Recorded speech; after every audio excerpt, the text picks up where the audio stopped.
तयारी म्हणजे पहिल्यापासूनच आईवडील ऊसतोडीचं काम करतात आणि परिस्थिती अतिशय विकट असल्यामुळं एवढं शिक्षण जास्त काही घेण्याची काही म्हणजे ऐपत नव्हती.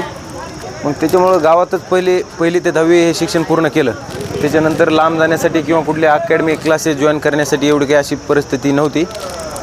त्यामुळं इथंच अंबाजोगाईत राहून स्वतःच तयारी करून, स्वतःच पुस्तकं वाचून, स्वतःच ग्राउंड करून, सगळ्या गोष्टी करून स्वतःच तयारी केली. त्याच्यात 1-2 भरती अशाच गेल्या म्हणायच्या, थोड्या माहिती घेण्यात ह्याच्यात. आणि त्यानंतर आत्ताच्या भरतीत प्रयत्न करून सगळे आईवडिलाचे कष्ट डोळ्यासमोर दिसायचे. सगळ्या गोष्टी आईवडील सारखे ऊस तोडायला जायचे तिकडं 6-6, 8-8 महिने.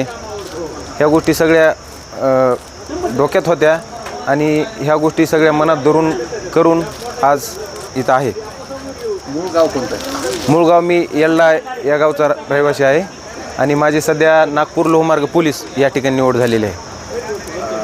शेती किती? शेती 4-5 एकर आहे, पण ती कोरडवाहूच म्हणायची. प्यायच्या पाण्याची मुश्किल गावाकडं. एकतर आपला डोंगर भाग, सगळा डोंगरपट्टा, पाऊस पडत नाही टायमावर. शेतीत असं म्हणजे शून्य उत्पन्न आहे. म्हणजे आईवडील ऊसतोडीला जाताना तुम्ही वसतिगृहाचं असं काही नाही सर. सध्या गावात वसतिगृहाची पण व्यवस्था नाही.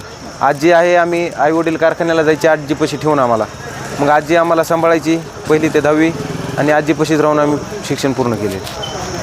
आता ह्या प्रशिक्षणासाठी म्हणजे कुठल्या कारखान्यात जातो त्यांनी कशा पद्धतीने तुम्हाला मदत केली? आईवडिलांनी म्हणजे सर त्यांच्या डोक्यात फक्त एवढंच होतं की लेकरं शिकवायचे. जे की आपले आज हाल अपेष्टा चालू आहेत, आपण जे ऊस तोडायला जातात, उन्हातानाचा बेजार होतात, हे आपल्या लेकरांच्या वाट्याला कुठंतरी येऊ नये. त्यांनी एवढे प्रयत्न केले आमच्यासाठी, रात्रंदिवस मेहनत केली आणि कुठल्याही गोष्टीची आम्हाला कमतरता भासू दिली नाही. मग घरात काहीच नव्हतं, कुठून पैसा येणार नव्हता, काय नव्हतं. जे काही येणार होतं ते ऊस तोडूनच. एवढ्या गोष्टी असूनही त्यांनी आम्हाला अशी गरिबीची जाणीव होऊ दिली नाही किंवा कुठल्या गोष्टीची कमतरता भासू दिली नाही. ह्या गोष्टी अशा प्रकारे झालेल्या आहेत. वडील शिकलेले वडिलांना त्याच्यामुळे शिकायला चान्सेस भेटले. तुम्हाला भाऊ बहीण किती आहेत? सर मला आणखीन एक भाऊ आहे आणि एक बहीण आहे. बहिणीचं सध्या लग्न झालेलं आहे. त्यांचं शिक्षण काय झालं? बहिणीचं शिक्षण पण 10वी झालेलं आहे आणि लहाना भाऊ पण आता गेल्या वर्षी आर्मीमध्ये लागलेला आहे.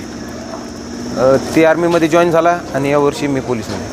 तुम्ही ऊसतोड मजुरांचे चॅलेंज आहे, इतर तुम्ही जे अशा पद्धतीचे जे आहे ऊसतोड मजुरांचे मुलं आहेत त्यांच्या संदर्भात तुमचं काय आहे संदेश? सर जशी माझी परिस्थिती आहे, मी जी परिस्थिती बघितली ती पण त्यांच्या पण वाट्याला तीच परिस्थिती आहे.